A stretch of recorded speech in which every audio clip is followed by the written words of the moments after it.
For decades, New Zealand has relied heavily on its location and having Australia as a regional military power right next door. But New Zealand believes it's time to increase its military and its defence budget. Today we're going to look into what this means for New Zealand and what we could see change for their military. Let's look into this today on Global Military News.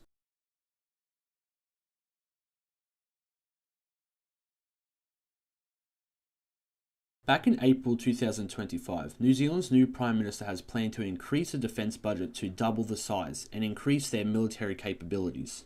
New Zealand spends around $5 billion annually on their military. With the budget being doubled over an 8-year period, that will give them a budget of $10 billion annually. And on top of that, the New Zealand government has announced they will spend an extra $9 billion over a 4-year period to improve and increase military capabilities.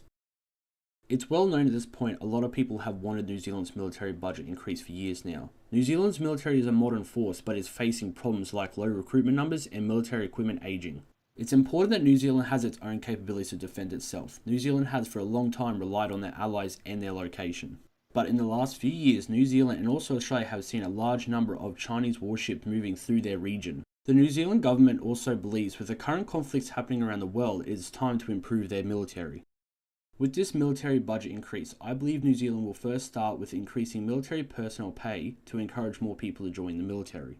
You can also see New Zealand upgrading bases and upgrading current military equipment like Anzac-class frigates and its helicopter fleet.